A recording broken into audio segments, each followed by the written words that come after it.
우리가 그 칼빈의 기독교 강요나 웨스트민스터 소유리 문답이나 계속해서 우리가 장로교나 또 개혁 신학에서 우리에게 중요하고 중요시 다루고 있는 것이 있는데, 그것이 무엇이냐 하면 십계명입니다. 그래서 왜 십계명이 구약에 있는 계명이 왜 오늘을 사는 우리들에게 왜 중요한지를 우리가 다시 한번 살펴보셔야 되고, 중요한 이유를 아셔야 되고, 왜 이 십계명, 구약의 십계명이 왜 신약에 와서 오늘을 사는 우리들에게 이 십계명이 왜 기준이 되고 왜 이 십계명이 중요한지를 다시 한번 우리는 생각해 보셔야 됩니다. 그래서 우리는 십계명의 두 부분을 우리가 생각을 하고 다시 한번 알고 있는 내용이지만 다시 한번 점검해 볼 필요가 있음을 오늘 우리들에게 이 하이델베르그 요리문답은 우리들에게 설명을 하고 있습니다.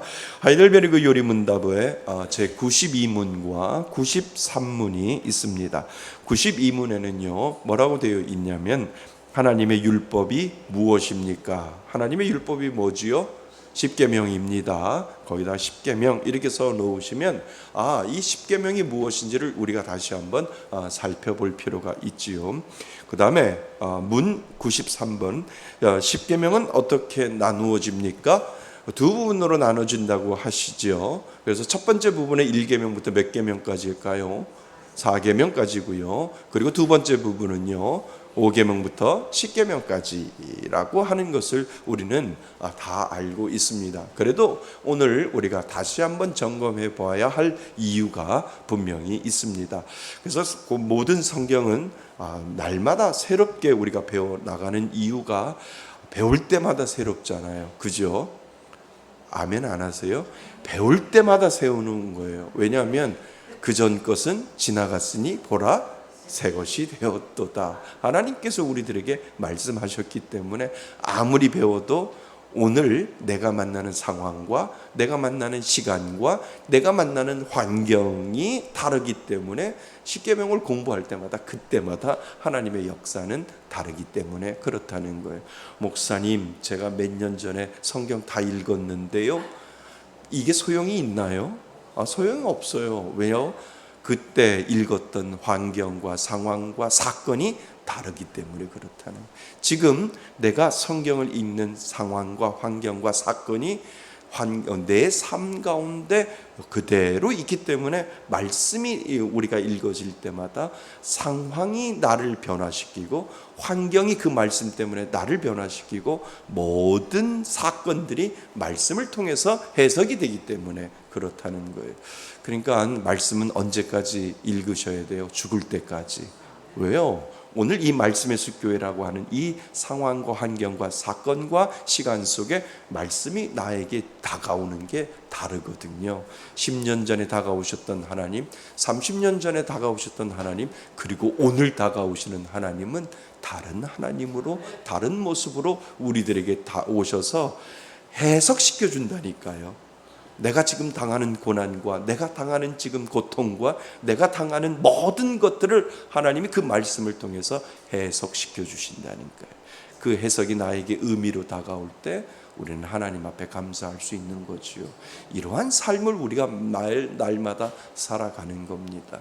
자, 그래서 오늘도 십계명 두 부분을 다시 한번 우리가 리마인드, 우리가 생각을 하면서 다시 한번 생각을 해보겠습니다. 우리가 사는 세상은 나 혼자 사는 세상이 아닙니다. 인정하시죠? 예, 나 혼자 사는 게 아닙니다. 나 혼자 살려면 어디로 들어가야 돼요? 산속으로 들어가면 됩니다. 예, 나 혼자 사는 집이 아니고, 그죠? 같이 사는 집입니다. 나 혼자 공부하는 학교가 아니며 나 혼자서 사는 도시가 아니기 때문에 내가 하고 싶은 대로 해서는 안 되고 질서 유지를 위해 법과 규칙을 지켜야 합니다. 법과 질서를 지키지 아니하면 세상은 어디로 가지요? 감옥으로 가지요. 벌을 받고 감옥으로 갑니다. 하나님도 뭐를 정하셨어요? 법과 규칙을 정하셨어요. 그러니까 하나님이 법과 규칙을 정하신 이유가 있다는 거예요. 왜냐하면 하나님은 뭐를 좋아하시는 줄 아세요? 질서를 좋아하세요. 하나님은 질서의 하나님이시라고 말씀하시거든요. 그러니까 하나님은 아주 깜찍하고 조직적이고 아주 질서를 좋아하세요. 그러니까 교회에서도 질서를 유지하고 있는 이유가 하나님의 그 성품에 닮아가기 위해서, 하나님의 성품에 닮아가기 위해서 하나님은 질서를 세워놓으시고 그 질서를 정결하게 만들어 가시는 하나님이 그 성품 가운데 있기 때문에 그렇다는 거예요.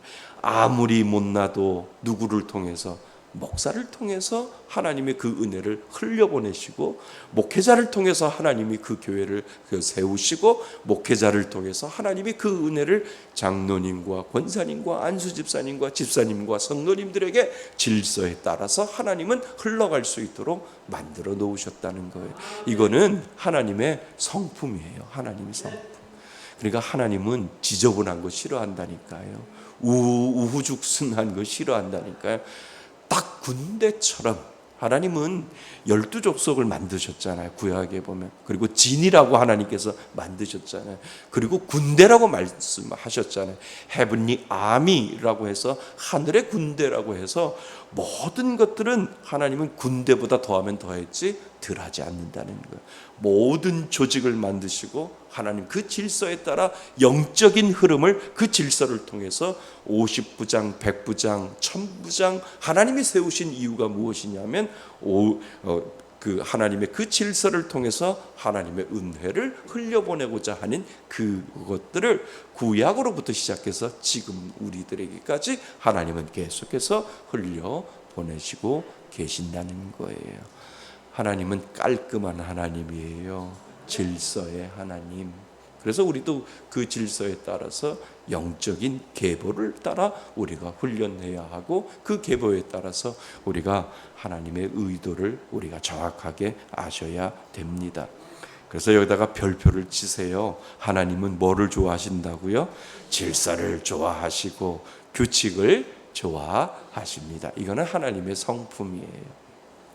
그래서 하나님은 우리의 마음과 행동을 깨끗하게 유지하도록 계명을 주셨습니다. 그것이 뭐라고요? 십계명입니다. 하나님의 질서 유지 방법이라는 거예요. 하나님이 세상에도 법과 질서와 규칙이 있듯이 하나님의 영적인 세계에도 분명히 규칙이 있고 법이 있고, 그 질서를 하나님은 유지하기 위해서 구약 시대부터 시작해서 지금까지 하나님은 십계명을 통해서 우리들에게 흘려보내고 있다라고 하는 것을 우리는 기억해야 합니다. 자, 우리는 하나님의 계명을 어기면 뭐를 짓죠? 죄를 짓습니다. 계명을 어기는 것을 두 가지 방법이 있습니다. 하라고 하시는 것을 뭐 하지 아니하는 것이고, 하지 아니하는 것이고, 하나님은 하라고 하는데 나는 하지 않으면 그건 뭐요? 죄지요. 또 하나는 하나님이 하지 말라고 하는 것을 뭐 하는 경우? 하는 경우. 이것도 죄예요. 그러니까 하나님이 하라고 하는 것이 있고 하나님이 하지 말라라고 하는 것이 있어요. 근데 누가 죄를 제일 많이 지을까요? 청개구리. 그죠? 내가 죽으면 어디다 묻어달라고? 산에다 묻어달라는데 어디다 강에다가 묻어서 엄마 떠내려가니까 깨굴깨굴 운다고 그러잖아요. 예, 동화에 똑같이. 그러니까 우리는 청개구리가 안 되면 돼요. 하나님이 하지 말라면 하지 말고, 하나님이 하라면 하면, 하나님의 앞에 죄 짓지 아니하는데, 이상하게 사람은 하지 말라면 자꾸 하고 싶어 하고, 하라고 하면 땡깡 부리고 싶어 하고, 이것이 인간의 본성이라는 거예요. 우리 안에 다 들어있다는 거예요. 하지 말라고 하면 하고 싶어 하고, 하라고 하면 땡깡 부리고 하지 않는 것, 이것이 인간의 본성 가운데 분명히 있다는 거예요. 그러니까 오죽했으면 하나님의 법으로 정하 놓으셨어요. 십계명으로 해서 하라 하지 말라라고 하나님께서 그것을 정해놓고, 우리가 그것을 하지 아니하면 예이놈이라고 하나님께서 우리를 혼내고 그것을 죄라고 우리들에게 설명을 하시는 거죠. 자, 그래서 죄는 두 가지 종류가 있는데, 해서는 안 될 것을 행하는 죄와 마땅히 해야 할 것을 하지 않는 죄가 있다는 것을 우리들에게 가르쳐 주고 있습니다. 믿으시죠? 예, 하라는 건 하면 되고 하지 말라면 안 하면 되는데 반대로 하다 보니까 이것을 하나님은 우리들에게 뭐라고요? 죄라고 말씀하신다는 겁니다. 자, 구약의 십계명이 오늘날 우리에게 왜 필요할까 생각할 수 있지요.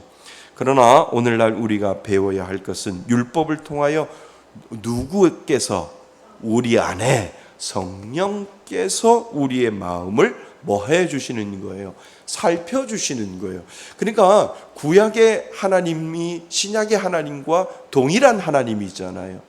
그러니까 구약에서의 그 십계명이 신약에서 성경의 그 십계명의 규칙과 그 십계명의 규범을 따라서 성령님도 우리들을 체휼하시고 우리들에게 말씀하시고 우리들에게 그것을 기준으로 삼아서 너 하지 말라고 하는데 했다, 하라고 했는데 하지 않았다라고 하는 그 성령님의 깨달음이 오늘을 사는 우리들에게도 동일하게 말씀하고 계신다라고 하는 거예요. 그러니까 구약의 하나님과 신약의 하나님이 다른 것이 아니라 동일하게 구약에 계셨던 그 하나님이 성령님이 오늘을 사는 우리들에게 동일하게 말씀하셔서 성령님께서 우리들을 다루시는 거죠. 하라고 하는 것은 해야 하고 하지 말라고 하는 것은 하지 않는 것을 통하여 성령님이 우리들에게 마음의 은혜를 통해서 그것을 우리들에게 지시해 주고 계신다라고 하는 거죠. 오늘도 우리는 성령님의 인도하심을 받습니다. 그래서 성령님이 가라고 할 때 가고 가지 말라고 할 때 안 가고, 그리고 성령님이 서라 할 때 쓰고 그리고 가라 할 때 가는 그 은혜를 하나님이 우리들의 마음 가운데 심어줬을 때 그것을 우리가 순종함으로 우리가 믿고 따르면 된다라고 하는 것을 오늘 우리들에게 가르쳐주고 있다는 겁니다. 그래서 율법을 통하여 성령께서 우리의 마음을 살펴보게 하십니다. 구약에서 율법이 우리를 마음을 보살피게 했다면 오늘날 또한 성령은 우리의 마음을 보살피게 함으로 수치스럽고 비참한 죄인임을 깨닫게 한다라고 하는 거죠. 그러니까 우리가 느끼는 죄의 강도는 예수를 믿지 않는 사람들의 죄의 강도하고 달라요. 같으면 안 되잖아요. 예수 믿는 사람들이 죄라고 생각하지 않는 것을 믿는 사람들은 성령님의 그 마음 가운데 너 그거 죄야 라고 하나님께서 이야기를 하신다는 거죠. 그러니까 믿지 않는 사람들이 생각하는 죄와 믿는 사람들의 생각하는 죄와 다를 뿐 아니라 어쩌면 믿는 사람들이 생각하는 그 죄의 넓이는 더 넓다라고 하는 거예요. 우리는 마음으로 짓는 죄도 죄라고 말씀하시잖아요. 세상은 마음으로 짓는 죄가 들키지만 않아도 죄라고 이야기하지 않잖아요. 마음으로 짓는 죄가 행동으로 나왔을 때 그것을 죄라고 해서 감옥으로 보냈지만 우리가 마음으로 짓는 죄까지도 누가 살펴보셔요? 하나님이 다른 사람 아무리 몰라도 누구는 알고 계신다는, 우리의 머리털까지도 세심 받으시는 성령 하나님이 우리를 알고 계신다는 거예요. 그러니까 마음에 뭐를 보셔요? 중심을 보시는 하나님. 그래서 다른 사람들한테는 안 들켜도 누구에게는 들켜요?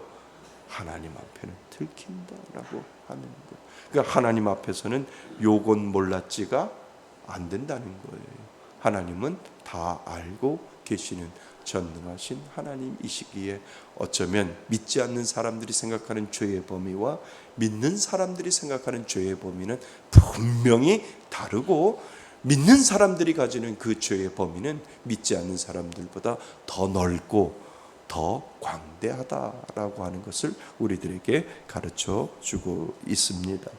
자, 십계명은 전체 성경에서 계시하고 있는 율법 전체에 대한 강령, 곧 요약입니다. 우리가 알고 있듯이 구약이나 신약이나 십계명은 동일하게 우리에게 요구하는 것이 있습니다. 그것이 바로 뭐예요? 사랑이에요. 그러니까 십계명을 한 단어로 이야기하면 뭐라고요? 사랑이에요. 사랑. 뭐라고요? 이거 시험에 나오면 사랑이라고 답을 쓰셔야 돼요. 시험은 안 보겠지만 십계명을 한 단어로 이야기하면 뭐라고요? 사랑입니다. 위로는 누구를 사랑하고 하나님을 사랑하고 그 옆으로는 누구를 사랑하고 하나님을 사랑한 것처럼 이웃을 내 몸같이 사랑하라라고 이야기를 하고 있기 때문에 그렇다는 거죠. 하나님을 사랑하고 이웃을 자신처럼 사랑하라는 겁니다. 자, 십계명을 한 단어로 이야기하면 뭐라고요? 사랑입니다. 러브입니다. 하나님을 사랑하고 이웃을 내 몸같이 사랑하라고 하나님께서 말씀하시기 때문에 그렇다는 거죠. 십계명은 하나님의 전체적인 율법을 완벽하게 요약한 것입니다. 하나님께서 이것을 두 돌판에 친히 새겨주신 것은 돌판에 새겼잖아요.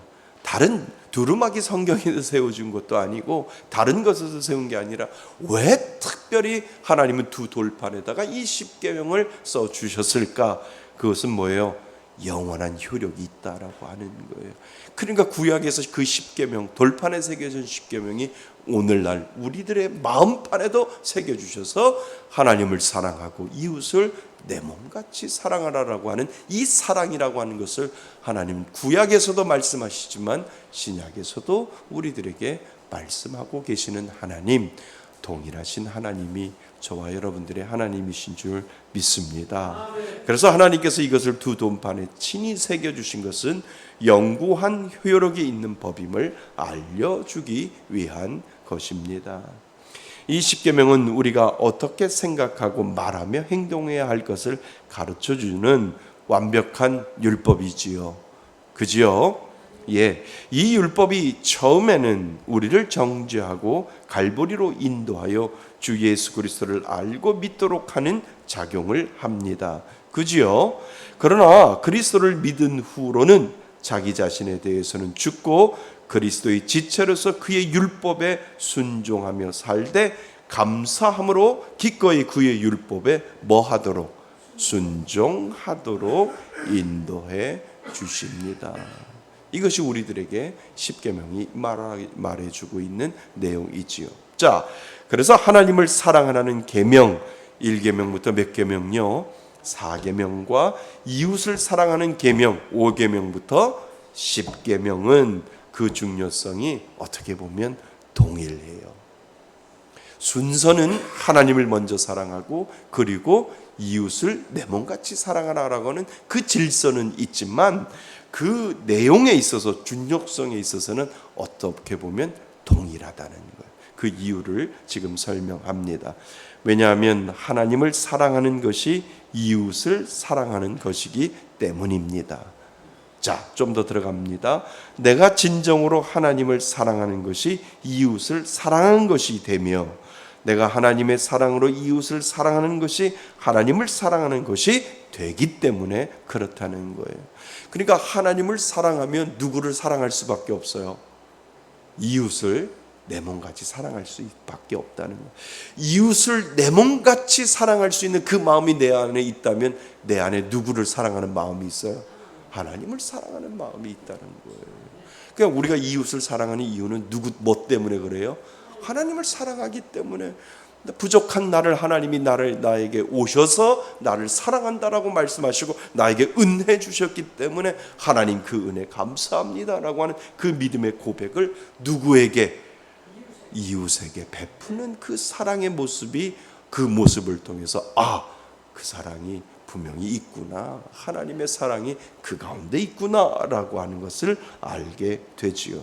그래서 내가 진정으로 하나님을 사랑하는 것이 이웃을 사랑하는 것이 되며 내가 하나님의 사랑으로 이웃을 사랑하는 것이 하나님을 사랑하는 것이 됩니다. 그러니까 질서는 있지만 하나님을 먼저 사랑하고 이웃을 내 몸같이 사랑하지만 결국은 하나님을 사랑하는 것이 이웃을 사랑하는 것이고 이웃을 사랑하는 것이 누구를 사랑하는 거예요? 하나님을 사랑하는 것이라고 하는 이 동일한 이 사랑이라고 하는 것이 그 가운데 있다라고 하는 겁니다. 그래서 우리가 하나님을 사랑한다고 하면서 이웃을 사랑하지 않는다면 뭐 하는 자예요? 거짓말하는 자예요. 그래서 우리가 전도하고 우리가 선교하고요, 우리가 사랑을 흘려 보내는 거예요. 누구의 이름으로? 하나님의 이름으로 우리가 하나님의 사랑으로 우리가 흘려보내죠. 그러니까 올해도 우리가 백채 이불을 흘려보내잖아요. 그러니까 우리의 의의를 세우기 위해서 우리가 백채 이불을 흘려보내나요? 아니요. 누구의 이름으로? 하나님이 나에게 베풀어 주신 그 사랑에 감사하여 하나님 그 사랑을 제가 이웃에게, 저희들이 이웃에게 베풀겠습니다 라고 해서 그 백채의 이불이 흘러가잖아요. 그럼 믿지 않는 사람들이 그 이불을 받잖아요. 대체 저 사람들은 무슨 사람들인데 저렇게 이불을 공짜로 백채씩이나 나눠줄까? 아니 내가 없는 거, 내가 나라도 생각하면 아까울 텐데 저 사람들은 아깝지도 않나? 이런 생각을 하잖아요. 그죠? 그리고 그 동사무소에 백채의 이불을 갖다가 주면 대체 저 교회는 무슨 교회인데 뭐가 아쉬워서 저렇게 백채의 이불을 흘려보낼까? 분명히 내가 없는 것이 그들에게는 있겠다. 그러면 뭐예요? 그게 전도라니까요. 아니 대체 저 사람들은 뭐가 있어가지고 저렇게 백채의 이불을 흘려보낼까? 내가 없는 거 저 사람들이 분명히 있기 때문에 저렇게 돈을 들여가지고 백채의 이불을 흘려보내는 저 교회를 믿는, 하나님을 믿는 사람들의 그 마음은 과연 무엇일까? 내 코가 석잘해서 나를 돌보는 것도 힘든데 저 사람들은 저렇게 하나님의 그 사랑이 때문에 저렇게 백채의 이불을 흘려주는 것, 이야 나도 궁금한데 나도 한번 교회 가볼까? 그러니까 우리가 아무리 예수 믿으라고 얘기 안 해도 백채의 이불을 갖다가 주면 그들의 마음속에 이야 뭔데 저 사람들은 저렇게 백채의 이불을 흘려보낼까라고 생각해서 뭐를 달아요? 마음속에 쾌수천 마크를 다는 거예요. 쾌수천 마크를 달고 내가 없는 것 저 사람들에게 있으니까 언젠가 한번 나는 교회 한번 가버리라, 이런 생각은, 그런 전도되는 거예요. 아멘. 예. 당장 그 효과가 나타나지 않는다 할지라도 우리는 누구의 이름으로 흘려보내요? 하나님의 이름으로 흘려보내는 거예요. 그때 우리 두 눈으로 보이지 아니지 하지만 당장 효과는 보이지 않지만 그들이 언젠간 그 마음 가운데 마음이 열려서 조금이라도 열려서 주께로 돌아와서 정말 새로운 생명의 은혜를 그들이 체험했다면 우리는 잘 사는 거예요. 이것이 은혜라니까요. 그래서 제가 늘 말씀드리잖아요. 천국에 가면 내 뒤에 사람 서 있는데 내가 이름도 몰라 얼굴도 몰라 아무도 모르는 사람이 내 뒤에 서 있다는 거예요. 그래서 하나님한테 물어보잖아요. 하나님 이 사람들은 누군데요? 네가 전도한 사람들이야. 아니 무슨 말씀이에요? 제가 그 전도한 적이 없는데요. 그랬더니 네가 예전에 이렇게 흘려보냈는데 그가 10년 뒤에, 그가 5년 뒤에, 그가 3년 뒤에 마음속에 감동으로 네가 했던 그 사랑의 행위 때문에 그들의 마음이 열려서 그 마음이 열려서 주께로 돌아온 사람이야 라고 해서 내가 전도하지도 않았는데 내가 그 이름을 알지도 못하는데 내 뒤에 사람들이 서 있을 수 있다라고 하는 거예요. 그 은혜가 넘치기를 바랍니다. 그러니까 기대하세요. 천국에 가면 내 뒤에 몇 명이나 서 있을까? 기대되시죠? 기도하셔야 됩니다. 아멘 소리 크게 하셔야 돼요. 아멘. 예, 그 기대하는 마음으로 우리가 하나님 열심히 오늘도 전도할게요. 그러니까 언어가 안 돼도 하나님 사랑해, 예수는, 우리 권사님 예수 믿으세요. 그랬더니 그죠? 영어가 안 돼도 세계 만국어로 행동으로 다 보이잖아요. 아 저거 예수 믿으라는 얘기인가 보다. 그런데 오늘날 갑자기 잠이 안 오는 거예요. 그 아주머니가 뭔지 모르지만 한국에서 왔던 아주머니가 나한테 뭐 해서 예수 믿으라고 했던데 그게 마음속에 꽂혀가지고 잠이 안 오는데 에이 교회나 가야지. 그 먼 필리핀 땅에서 예수를 믿게 된다면 나중에 천국에 가면 내 뒤에 그 외국인이 서 있을 수도 있다는 거예요. 아멘 하셔야 돼요. 그러니까 하나님 웬 외국인이 서 있어요? 그랬더니 네가 예전에 필리핀 한번 가가지고 못하는 영어 가지고 막 해가지고 그 사람이 네 뒤에 서 있는 거야. 그 사람이 전도돼서 네 뒤에 서 있는 거야. 네 잘했다라고 하나님께서 그렇게 말씀하신다는 거예요. 인종도 따지지 않아요. 언어도 따지지 않아요. 누구라도 서 있으면 그것이 복이 되는 줄 믿습니다. 그래서 우리가 아울리치를 가고 선교하고 전도하는 이유가 거기에 있다라고 하는 거죠. 이게 은혜인 줄 믿습니다. 예. 그래서 우리가 하나님을 사랑한다고 하면서 이웃을 사랑하지 않는다면 거짓말하는 자입니다. 하나님을 사랑하노라 하면서 이웃에 대한 하나님의 계명을 어긴다면 하나님을 뭐 하는 것이 아니요? 사랑하는 것이 아닙니다. 그러므로 엄밀히 말하면 하나님을 사랑하는 것과 이웃을 사랑하는 것은 하나님의 율법임을 우리는 오늘도 명심해야 합니다. 하나님을 먼저 사랑하고 그리고 이웃을 내 몸같이 사랑하는 질서의 하나님이 동일하게 우리들에게 똑같이 하나님 사랑과 이웃 사랑을 우리들에게 이야기를 해주고 있다는 거예요. 그래서 십계명이 두 가지가 두 파트로 나누어지는데 동일한 내용이다라고 하는 겁니다. 만일 우리가 거듭난 그리스도인이라면 그리스도인답게 살기를 원할 것입니다. 우리가 어떻게 그리스도를 닮아가며 그리스도의 지체로서 그리스도의 뜻대로 살아갈 수 있습니까? 십계명은 그 길을 우리들에게 보여줍니다. 십계명은 우리가 어떻게 우리를 구원하신 하나님을 기쁘시게 해드리며 그분이 우리에게 바라시는 대로 살 수 있는가를 뭐 해주셔요? 가르쳐 줍니다. 하나님께서 율법에서 요구하시는 것은 사랑입니다. 너희의 모든 것을 다하여 무엇보다도 더 하나님을 사랑하고 즉 우선순위를 이야기하고 그리고 이웃을 내 자신같이 사랑하라 하신 것이 율법의 강령으로 우리들에게 나타나고 있다라고 하는 겁니다. 그래서 우리는 10가지 계명을 한 계명 한 계명 잘 알고 우리의 예배와 삶에 잘 적용할 수 있어야 하겠습니다. 자, 다시 한번요. 1계명부터 4계명은 하나님과의 관계잖아요. 그러니까 그 하나님과의 관계에 실질적으로 하나님과의 나의 관계는 뭐예요? 예배잖아요. 아멘. 하나님과의 나의 관계 속에서 하나님을 사랑할 수 있는 가장 실질적인 방법은 예배예요. 예배. 그래서 우리의 예배와 그리고 뭐예요?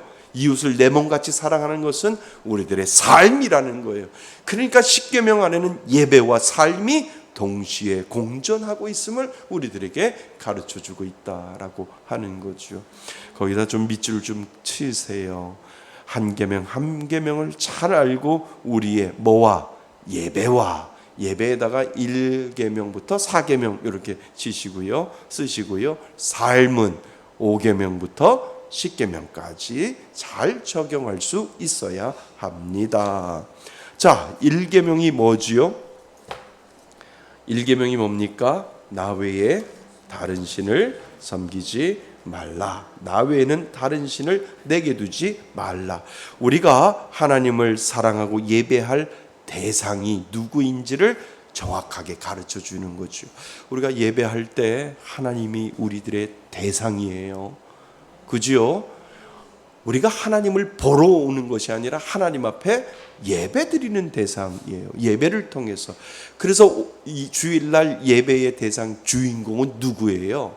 하나님이에요. 내가 주인공이 아니라 모두 다 하나님 앞에 올려드리는 대상 하나님 한 분이다라고 하는 거예요. 그러니까 1계명에 우리가 예배해야 할 대상이 누군지를 정확하게 가르쳐주고, 자, 2계명은요. 너를 위하여 새긴 우상을 만들지 말고 또 위로나 하늘에 있는 것이나 땅 아래에 있는 것이나 땅 아래 물속에 있는 어떤 것에도 형상을 만들지 말며 그것들에게 멸하지 말며 절하지 말며 그것들을 뭐하지 말라? 섬기지 말라. 우리가 그분을 어떻게 예배해야 할 것을 우리들에게 말씀하신다는 거예요. 그러니까 하나님을 경배하는 거예요. 하나님을 예배할 때 하나님을 찬양하고 하나님을 경배하고 하나님을 경외하는 그 마음이 예배 가운데 있어야 된다는 거예요. 그러니까 예배의 주인공은 누가 되면 안 돼요? 내가 되면 안 된다는 거예요. 그죠? 그래서 예배는 정결하게 드려야 돼요. 예배는요, 정직하게 드려야 되는데 예배를 시작해서 예배를 끝날 때까지 사족이 들어가면 안 돼요. 사족이 들어가면. 그러니까 예배 시간에 잡다한 얘기. 그러니까 예를 들어서 우리가 예배를 드릴 때 시작해서 우리가 예배의 자리로 쭉 들어가잖아요.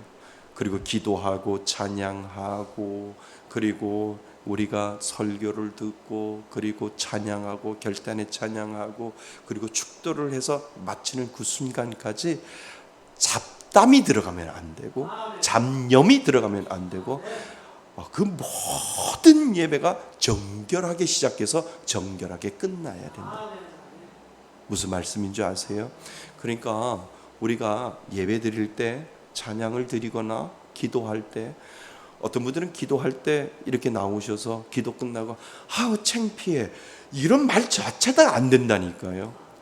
아우 그 찬양을 드릴 때도 임마누엘 성가대가 나와서 찬양을 드릴 때도 우왕좌왕하면 안 되고 이쪽에 서세요 이쪽에 서세요 예 찬양 이런 말 자체도 예배에 잡다한 것이 들어가면 안 된다는 거예요. 정결하게 나와서 아주 딱 일렬로 딱 쭉 서서 쫙 펴고 그리고 나서 하나님 앞에 찬양할 때 또 쭉 들어가고 그래서 정결하게 앉고 해서 모든 예배가 축도가 끝날 때까지 잡념이 들어가면 안 되고 잡다한 말이 들어가면 안 되고 잡다한 생각조차도 들어가면 안 된다라고 하는 거예요.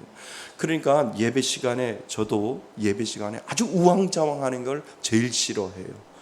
예배 시간에 성찬식도 그렇고 세례식도 그렇고 모두 다 정결하게 짜여진 모든 예배가 그 짜여진 순서대로 아주 물 흘러가듯이 자연스럽게 예배가 되어질 때 그것이 하나님이 받으시는 진정한 예배의 모습을 우리들에게 가르쳐주고 있다라고 하는 거예요. 그러니까 어떻게 예배 드려야 되는지를 우리들에게 가르쳐주고 있잖아요. 그래서 교회 저는 개척하면서부터 지금까지 예배 콘티를 안 짠 적이 없어요. 시작해서 그 다음에는 어떻게 되고 그 다음 찬양의 반주가 나오고 그리고 찬송가 마지막 후렴이 될 때 기도자가 앞으로 나와서 정결하게 서 있다가 찬양이 끝나면 예배 기도자가 하나님 아버지라고 하면서 시작을 하고 또 끝나면 반주가 나오고 모든 순서마다 물 흘러가는 대로 이렇게 예배가 되어지도록 매번 주일마다 예배를 드릴 때 예배 콘티가 나오고 그 콘티대로 하나하나 모든 것들이 정결하게 예배가 되어지고 있다라고 하는 거예요. 그러니까 저희 교회에 보면 예배 콘티 보신 분들도 있을 거예요. 저도 그 콘티대로 하나라도 흔들리지 아니하고 또 실수하지 아니하고 정결하게 아주 물 흐르대로 축도가 끝나는 그 순간까지 예배가 예배 받으실 분 누구라고요? 하나님이심을 우리들에게 가르쳐주고 있다는 거예요. 자, 제3계명 3계명이 뭐예요? 너는 내 하나님 여호와의 이름을 망령되게 부르지 말라. 이 3계명이 얼마나 중요한지요. 하나님을 예배할 때 뭐 하지 말라고요? 빈말이 아니라 진지하게 해야 함을 말한다. 그지요? 그래서 우리가 아멘 할 때도 진지하게 아멘 해야 되고 할렐루야라고 고백할 때도 진지하게 해야 하고 우리가 하는 모든 하나님 앞에 영광 돌립니다 하라고 하는 이 믿음의 고백도 진지하게 빈말처럼 그냥 흘러가는 고백이 아니라 진지하게 우리가 고백할 수 있도록 하나님은 그것을 원하신다는 거예요. 그러니까 여호와의 이름을 뭐라고요? 함부로 망령되이 부르지 말라라고 하는 거예요. 하나님의 은혜지요. 이렇게 이야기하는 것도 진지하게 모든 것들이 되어져야 된다는 거죠. 자, 그래서 4계명 보면 뭐라고 되어 있어요? 안식일을 기억하여 거룩하게 지키라. 하나님을 믿으면은요, 우선순위가 정해져요. 무슨 일이 있어도 우선순위가 정해지는데 그 우선순위가 뭐로부터 시작해요? 예배로부터 시작된다는 거예요. 무슨 일이 있어도 예배 먼저. 무슨 일이 있어도 예배 먼저. 그러니까 믿음이 연약한 사람은 우선순위를 잘 몰라요. 믿음이 약하신 분들은 무슨 우선순위를 주일이 되면 바쁜 일이 있으면 그거 먼저 해야 되는 것이라고 생각을 하지만 아니에요. 내 믿음이 나를 우선순위로 정해놓는 거예요. 아무리 결혼식이 있고 아무리 휴가를 가도 아무리 무슨 일이 있어도 뭐를 마치고 예배 마치고 휴가 가야죠. 예배 마치고 거룩한 예배가 내 삶의 우선순위가 되어서 예배 시간에 11시에 결혼식이 있어도 뭐예요? 예배 끝나고 가서 미안해 늦었어. 내가 먹지 못하지만 그래도 내가 축하금 드리고 옵니다. 이것이 믿는 사람들의 우선순위이지요. 그런데 이것이 신앙의 깊이와 순서가 정확하게 달라진다는 거예요. 믿음의 분량에 따라서. 그러면 목회자는 그거를 보고 판단하는 거지요. 우선순위가 아직 정해지지 않으셨네요. 아직 우선순위가 뭔지도 모르네요. 똥인지 된장인지 모르시네요. 이렇게 생각하는 거죠. 그러면 좀 더 훈련 받으셔야 되겠네요 라고 생각하는 거예요. 목사님, 예배 빠지면 안 되잖아요. 내 삶의 우선순위는 예배입니다. 하나님부터 시작합니다 라고 하는 그 믿음의 고백으로부터 시작될 때 그 사람의 그분의 우선순위의 믿음의 삶을 우리가 볼 수 있다라고 하는 거예요. 그래서 하나님이 뭐를 기억하라고요? 안식일을 기억하고 뭐 하라고요? 거룩하게 지키라라고 하나님께서 말씀하시는 이유가 있지요. 그래서 우리 지금 오늘 공부하시는 분들은 주일날이 우선순위죠. 예, 아멘 하시는 거예요. 그죠? 무슨 일이 있어도 주일을 지키고, 그리고 휴가도 주일 지키고 그 쉬는 시간에 갔다 오는 거예요. 그죠? 주일을 끼고 놀러 가면 안 됩니다. 아니 되옵니다. 네, 그것이 믿는 사람들의 가장 믿음의 분량이에요. 그러니까 권사님들이 그렇게 가면은 당회 열어서 제명시킬 거예요. 아멘 안 하시네. 이게 기본이잖아요, 기본. 항정직분자 권사님이 목사님 휴가 그러시면 안 됩니다. 아셨지요? 지금까지 우리 권사님도 그런 적 한 번도 없습니다. 제가 죽을 때까지 한 번도 없기를 바랍니다. 예. 휴가는 월요일부터 시작해서 토요일까지만 갔다 와도 충분히 놀고 먹고 잘 갔다 오는 겁니다. 네, 아멘 하셔야지요. 자, 그리고 나서 1계명부터 4계명이 하나님과의 관계라면 그 하나님과의 관계가 정확하게 뭐라고요? 예배라고 정확하게 1계명부터 4계명까지 이렇게 라인을 그리고요. 거기다가 크게 예배라고 이렇게 써 놓으시면 됩니다. 그리고 나서 5계명부터 10계명까지는 우리의 삶이죠. 그죠? 하나님을 사랑하는 그 사랑에 대한 실천을 삶 속에서 우리가 드러내는 겁니다.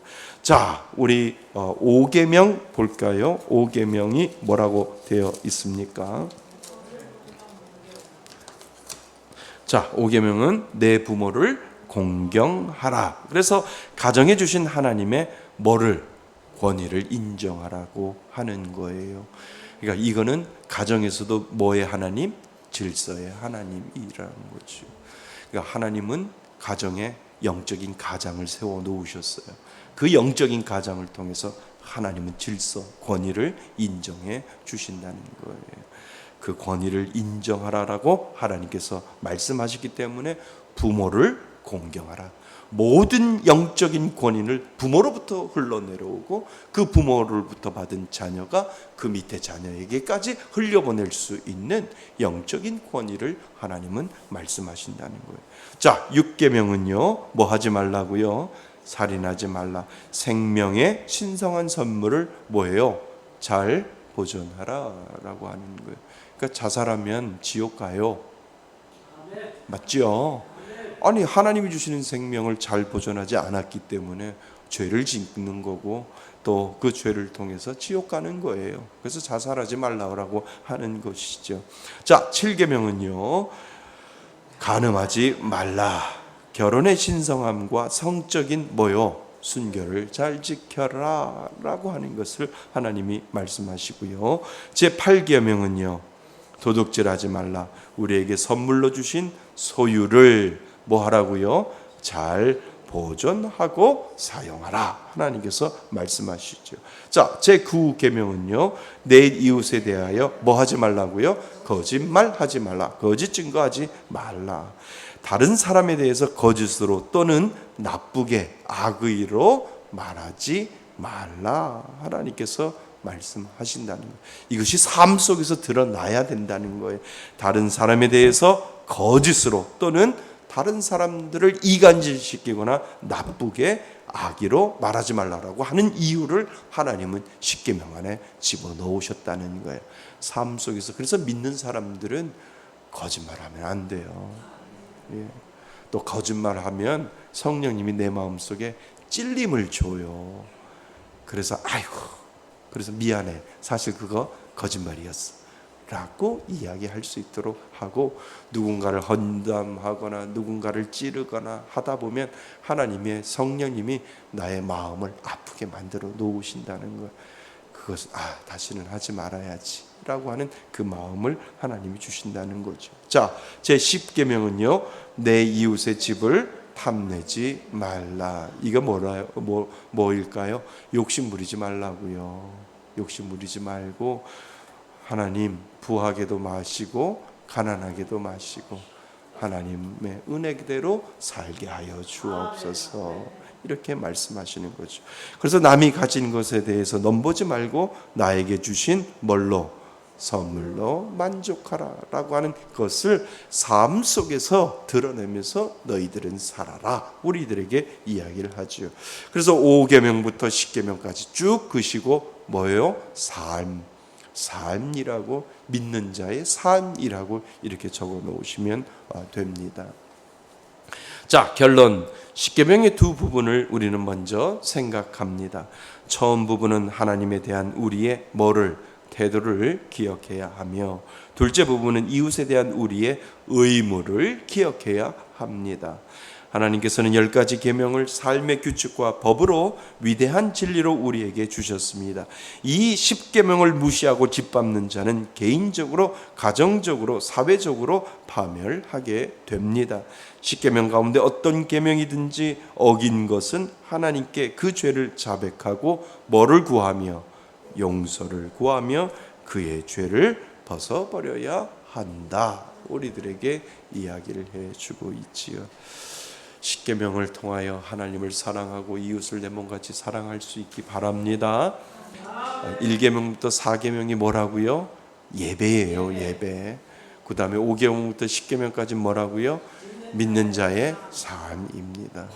이것이 동일하게 우리들의 삶 가운데 펼쳐질 때 예배의 삶의 예배를 통해서 우리는 동일하게 살아가는 거죠. 자, 오늘 주신 말씀 가지고 우리 잠시 기도하고 우리 예배를 마치겠습니다. 하나님이 주신 십계명 잘 지킬 수 있도록 도와주시고, 예배의 삶의 예배 하나님 잘 실천하며 살아갈 수 있는 믿음의 사람 되겠습니다. 믿음으로 다짐하고 우리 기도합니다. 우리 잠시 기도합니다.